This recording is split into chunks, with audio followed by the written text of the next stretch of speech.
요즘 정원 가꾸기를 하다가 모기에 자주 물리는 일이 많아졌다는 분들이 늘고 있습니다. 특히 여름철 비가 내리고 나면 잠깐만 밖에 나가도 발목이나 팔을 물려버리는 경우가 많죠.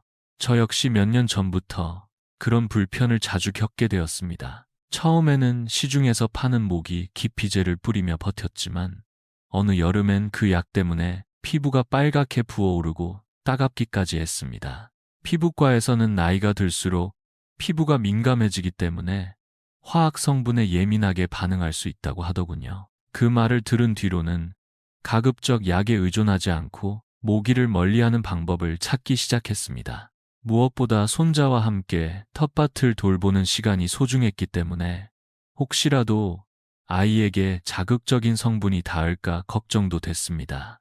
모기 기피제를 사용하지 않으면서도 모기에게 물리지 않는 방법은 없을까 고민하던 중 작지만 실천하기 쉬운 3가지 습관을 찾게 되었습니다. 특별한 도구나 비싼 제품이 없어도 지금 바로 시작할 수 있는 방법들입니다. 옷차림을 조금 바꾸거나 집에 있는 재료로 자연스러운 대책을 세우고 정원 환경을 다시 살펴보는 것만으로도 모기의 접근을 눈에 띄게 줄일 수 있었어요. 여름 아침 햇살 아래서 고요하게 물을 주는 시간, 그 순간을 방해하는 모기 때문에 늘 신경이 곤두섰던 저에게 이 3가지 습관은 삶의 질을 바꾸는 계기가 되었습니다. 오늘은 그 경험을 바탕으로 약 없이 모기를 멀리하는 방법을 천천히 소개해 드리겠습니다. 그럼 이제 첫 번째로 실천했던 습관, 바로 옷차림에 대한 이야기를 해보려 합니다. 사실 모기를 피하려면 무언가 특별한 걸 바꿔야 할 것 같지만 가장 큰 변화를 가져온 건 옷이었습니다. 처음에는 더운 여름날 굳이 긴 옷을 입는 게 번거롭고 불편하게 느껴졌지만 생각보다 그 효과는 놀라웠습니다. 제가 살고 있는 고양시에는 저처럼 정원을 가꾸는 분들이 많은데 그중 한 분인 김성수님은 올해 74이 되셨습니다. 이웃이자 오랫동안 함께 텃밭을 돌보던 분인데 매년 여름이면 모기에 물려 팔과 다리에 붉은 반점이 가득하곤 했습니다. 그런데 어느 해부터인가 그분의 팔에는 더 이상 그런 자국이 보이지 않았습니다. 궁금해서 물어보니 그분은 옷차림을 바꾼 것뿐이라고 하시더군요. 김성수님은 예전에는 더위를 피하려고 어두운 반팔 셔츠와 짧은 반바지를 입고 텃밭에 나가셨습니다. 하지만 알고 보니 모기는 어두운 색, 특히 검정이나 남색처럼 진한 색을 더 잘 인식하고 가까이 온다고 합니다. 또 피부가 드러난 면적이 많을수록 모기가 접근할 수 있는 기회가 많아지는 건 말할 것도 없죠.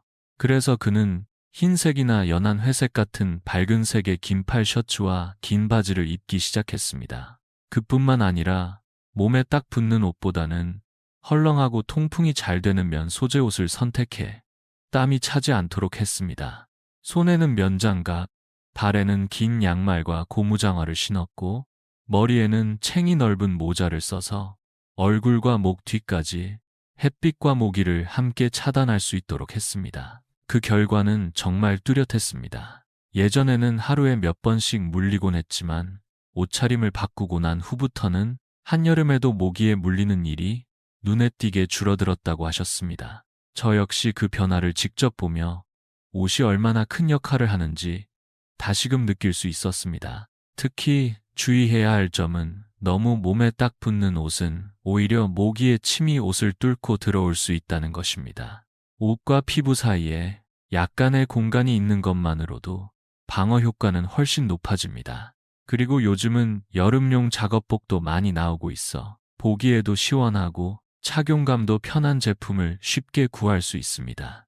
이처럼 단순한 옷차림 하나만 바꿔도 모기의 접근을 효과적으로 줄일 수 있습니다. 그리고 그 옷차림은 다음에 소개할 또 다른 방법과 함께할 때 더 큰 효과를 발휘하게 됩니다. 바로 얼굴과 손발처럼 옷으로도 가리기 어려운 부위를 보호하는 방법인데요. 그 이야기는 이어서 자세히 들려드리겠습니다. 이처럼 옷차림을 바꾸는 것만으로도 모기의 접근을 상당히 줄일 수 있었지만 아무리 신경을 써도 완전히 막을 수 없는 부위들이 있습니다. 바로 얼굴과 손목, 발목처럼 옷으로 가리기 어려운 부분들입니다. 정원에 나설 때마다 아무리 긴 옷을 입어도 얼굴이나 손, 발은 여전히 노출되기 마련이죠. 특히 여름엔 조금만 준비를 소홀히 해도 금세 모기에게 물리는 일이 생깁니다. 저 역시 처음에는 그냥 모자 하나만 쓰고 정원에 나가 작업을 하곤 했습니다. 그런데 고개를 숙이고 풀을 뽑거나 물을 줄 때 볼이나 이마, 목 뒤가 모기에 물리는 일이 자주 있었습니다. 모기를 쫓으려고 손을 휘젓다 보면 흙이 옷에 묻고 집중하던 작업도 흐트러지곤 했습니다. 나중에는 그런 경험이 쌓이다 보니 이왕이면 좀 더 준비해서 나갈 걸 하는 후회도 자주 들었습니다. 그런 고민을 하던 중 이웃에 사는 이영자님의 조언을 듣고 처음으로 얼굴 전체를 가릴 수 있는 모기장 모자를 써보기로 했습니다. 이영자님은 전남 순천에서 자그마한 텃밭을 가꾸며 손자와 함께 살고 계시는데 한여름에도 모기에게 거의 물리지 않는 비결이 바로 이 모자였습니다. 챙이 넓은 모자에 미세한 망사천이 달려있어 얼굴 전체를 감싸주고 외부에서 얼굴이 거의 보이지 않으면서도 안에서는 시야가 충분히 확보되는 구조였죠. 이 모자를 쓰고 나가니 이전처럼 볼이나 이마에 물릴 일이 없고 풀을 뽑을 때도 훨씬 집중이 잘 됐습니다. 처음에는 얼굴을 가린다는 게 조금 불편하게 느껴질 수 있지만 막상 익숙해지면 오히려 더 편하고 마음이 놓입니다. 무엇보다 땀이 흐르거나 화장을 안 한 날에도 얼굴을 자연스럽게 가릴 수 있어 여러모로 유용했습니다. 이렇게 얼굴을 보호한 다음에는 자연스럽게 손과 발도 신경 쓰게 되는데요. 그에 대한 이야기는 다음으로 이어가 보겠습니다. 얼굴을 안전하게 보호하게 되니 자연스럽게 손과 발 같은 노출된 부위도 신경이 쓰이기 시작했습니다. 특히 발목은 여름철에 슬리퍼를 신고 정원에 잠깐 나갔다가도 쉽게 모기에게 물리는 부위 중 하나입니다. 저도 예전에는 그냥 편하게 샌들을 신고 물만 잠깐 줄 생각으로 나갔다가 발등이나 발목, 심지어 발가락 끝까지 물린 적이 많았습니다. 이런 문제에 대해 이영자님은 이미 실천하고 계신 방법이 있었습니다. 손에는 땀이 차지 않도록 통기성이 좋은 면장갑을 끼고 발에는 긴 양말과 함께 고무장화를 신는 것이죠. 손을 보호하기 위해 사용하는 장갑은 일반 비닐 장갑보다 면 소재가 더 좋았습니다. 비닐 장갑은 손에 땀이 차고 오래 착용하면 냄새가 나거나 찢어지기 쉬웠기 때문에 쉽게 갈아 낄 수 있는 면장갑이 훨씬 편했습니다. 또한 여름철엔 발이 답답할 것 같다는 생각에 슬리퍼를 선호하는 경우도 많지만 막상 발등이나 발목이 계속 가려워서 밤잠을 설치고 나면 결국 장화를 신는 게 훨씬 낫다는 걸 알게 됩니다. 손과 발은 모기가 집중적으로 노리는 부위인 만큼 조금만 더 준비하면 훨씬 쾌적하게 정원을 즐길 수 있습니다. 이제 이렇게 기본적인 신체 보호가 갖추어졌다면 다음은 자연에서 온 향기로 모기를 쫓는 방법에 대해 이야기해 보겠습니다. 이처럼 옷차림과 장비를 잘 갖추는 것만으로도 모기를 많이 줄일 수 있었지만 그래도 완벽하게 모든 부위를 가리기는 어렵습니다. 그래서 저는 여기에 한 가지를 더해보기로 했습니다. 바로 천연 향오일을 활용한 모기 퇴치 스프레이였습니다. 약을 쓰지 않고도 모기를 멀리할 수 있다면 훨씬 마음이 편하겠다는 생각이 들었거든요. 이 방법은 박준호 님이라는 지인에게서 배운 것입니다. 박님은 경기도 광주에 살면서 손자와 함께 텃밭을 가꾸고 계신데 손자의 피부가 예민해서 시중에 모기약을 쓰기 어려웠다고 합니다. 그래서 직접 스프레이를 만들어 보기로 하셨고 그 결과가 생각보다 훨씬 좋았다고 했습니다. 특히 박님의 손자가 이 향기 나니까 기분이 좋아라며 스스로 팔에 뿌려달라고 할 정도로 좋아했다고 하니 저도 호기심이 생겨 직접 만들어 보기로 했습니다. 가장 기본적인 재료는 정제수, 무수에탄올, 그리고 향오일입니다. 저는 시트로넬라와 라벤더를 기본으로 섞었고 때때로 페퍼민트 한두 방울을 추가하기도 했습니다. 향이 너무 강하지 않으면서도 모기를 멀리하는 데 효과적이었습니다. 만드는 방법은 의외로 간단하고 재료도 약국이나 온라인에서 쉽게 구할 수 있습니다. 다음에는 이 천연 스프레이를 만드는 구체적인 방법과 사용할 때의 주의사항에 대해 말씀드리겠습니다. 이렇게 천연 향오일의 향기가 모기를 멀리할 수 있다는 이야기를 들은 뒤 저도 직접 스프레이를 만들어 보기로 했습니다. 시중의 약품을 사용하지 않고도 스스로 조절할 수 있다는 점이 무척 매력적으로 느껴졌고, 무엇보다 손자와 함께 만드는 과정 자체도 소소한 즐거움이었습니다. 필요한 재료는 단순합니다. 무수 에탄올, 정제수, 그리고 자신이 좋아하는 향오일, 마지막으로 빈 스프레이 병만 있으면 됩니다. 에탄올은 약국에서 손쉽게 구할 수 있고, 정제수는 생수로도 대체 가능합니다. 다만 향오일은 반드시 100% 순수 에센셜 오일을 사용하는 것이 중요합니다. 인공 향료가 섞인 제품은 피부에 자극을 줄 수 있기 때문입니다. 저는 시트로넬라 오일 3방울, 라벤더 오일 2방울, 페퍼민트 오일 1방울 정도를 섞어 사용했습니다. 에탄올과 정제수의 비율은 1구 정도로 희석하면 무리가 없으며, 작은 오시맨 스프레이 병 기준으로는 무수 에탄올 5ml, 정제수 45ml, 그리고 향오일 총 6방울이 적당했습니다. 처음 사용할 때는 향이 약하게 느껴질 수 있지만 피부 반응을 살피며 천천히 양을 조절하는 것이 안전합니다. 사용 전에는 반드시 작은 부위에 먼저 뿌려서 반응을 보는 패치 테스트를 해보시길 권장드립니다. 특히 피부가 약한 어르신이나 아이들에게는 더욱 신중하게 접근해야 합니다. 저도 처음엔 손목 안쪽에만 뿌려보고 하루 정도 지켜본 후 본격적으로 사용하기 시작했습니다. 다행히 별다른 트러블은 없었고 향기도 은은해서 오히려 기분이 안정되는 느낌마저 들었습니다. 스프레이는 정원에 나가기 직전에 손목, 발목, 목 뒤, 팔꿈치 안쪽처럼 노출되기 쉬운 부위에 가볍게 뿌려주시면 됩니다. 그리고 모자나 장갑 겉면에도 가볍게 분사하면 모기가 근처로 접근하는 것을 더더욱 줄일 수 있습니다. 다만 얼굴은 피해서 사용하는 것이 좋고, 혹시라도 얼굴에 쓰려면 손에 덜어 아주 소량을 조심스럽게 펴바르는 방식이 안전합니다. 또한 향오일에는 종류에 따라 햇빛에 민감하게 반응하는 성분도 있기 때문에 낮 시간에 사용할 때는 라임, 베르가모처럼 광독성 4, 턱시시, 이 강한 오일은 피하는 것이 좋습니다.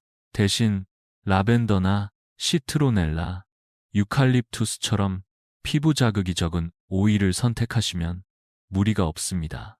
이렇게 스스로 만든 천연 스프레이는 사용하면서도 마음이 한결 놓이고 향기 덕분에 작업하는 기분도 좋아집니다. 무엇보다 양 냄새에 예민한 손자도 좋아했기 때문에 우리 가족의 여름 일과가 한층 더 편안해졌습니다. 다음은 이렇게 개인적인 대책 외에도 정원 자체를 모기가 싫어하는 환경으로 바꾸는 방법에 대해 이야기해 보겠습니다. 개인적인 대비책들을 잘 실천해도 모기 자체가 자주 생기는 환경이라면 그 효과는 오래가지 않습니다. 그래서 저는 어느 순간부터는 정원 자체를 모기가 싫어하도록 바꾸는데도 신경을 쓰기 시작했습니다. 조금만 시선을 넓혀보면 우리가 생각하지 못했던 곳에 모기의 번식지가 숨어 있는 경우가 많기 때문입니다. 그 계기가 된 건 충북 청주에 사는 지인 최미자님 78세의 경험이었습니다. 평소에 깔끔하게 정원을 가꾸는 분인데도 이상하게 여름만 되면 모기가 유독 많아져서 고민이 많았다고 합니다. 그러던 중 어느 날 정원 한쪽에 오래 방치되어 있던 플라스틱 화분의 밑바닥에 작은 물웅덩이가 고여 있는 걸 발견했는데 그 안에 까만 점처럼 보이는 수많은 알이 붙어 있었답니다. 알고 보니 전부 모기 알이었습니다. 모기는 단 몇 밀리리터의 고인 물만 있어도 거기에 알을 낳고 일주일도 안 되어 성충이 되어 날아다니기 시작합니다. 그래서 가장 먼저 실천해야 할 건 정기적인 물 고임 점검입니다. 저는 매주 일요일 아침마다 정원을 한 바퀴 돌며 화분 받침에 물이 남아있지 않은지, 오래된 바가지나 통에 빗물이 고이지 않았는지 확인하는 습관을 들였습니다. 생각보다 많은 물건들이 비가 온 뒤에는 모기의 번식지가 되어버립니다. 그 다음은 잡초 제거와 바람이 통하는 구조 만들기입니다. 모기는 습하고 바람이 잘 안 통하는 곳을 좋아합니다. 키가 큰 잡초가 무성한 곳은 그야말로 모기에겐 안성맞춤이죠. 그래서 잡초는 자주 뽑아주고 화분을 너무 촘촘하게 배치하지 않도록 신경 써야 합니다. 저는 작은 선풍기를 정원 구석에 설치해 약하게 바람을 틀어두었더니 그 주변으로는 확실히 모기가 줄었습니다. 또한 화분을 배치할 때도 높낮이를 다르게 하거나 간격을 넉넉히 두는 것이 중요합니다. 예를 들어 블록을 이용해 높이 조절을 하거나 선반을 활용하면 햇볕이 아래까지 잘 들고 통풍도 더 잘 됩니다. 이렇게 하면 모기가 숨을 곳이 줄어들 뿐 아니라 식물들도 더 건강하게 자랍니다. 정리하자면 정원 환경을 조금만 바꾸어도 모기 개체 수를 눈에 띄게 줄일 수 있습니다. 다음은 이 정원 환경 개선을 보완해 줄 수 있는 전기를 사용하지 않고도 도움이 되는 보조 아이템들에 대해 이야기해 보겠습니다. 지금까지 소개해드린 다양한 방법들을 차근차근 실천하다 보면 어느새 여름 정원이 훨씬 더 편안한 공간으로 바뀌어 있다는 걸 느끼실 수 있을 겁니다.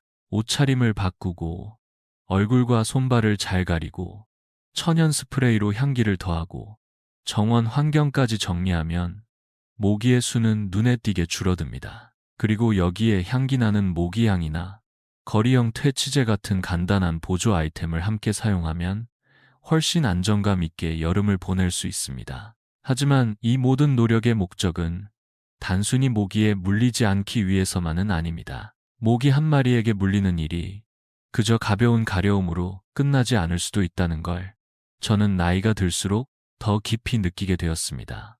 예전에 부산에 사는 윤정희님 85세 께서는 발목을 긁다가 상처가 덧나 병원 치료까지 받으신 적이 있었는데 그분은 그 일을 계기로 정원에 나가는 것이 무서워졌다고 하셨습니다. 식물을 키우는 기쁨보다 모기의 스트레스가 커져버린 것이죠.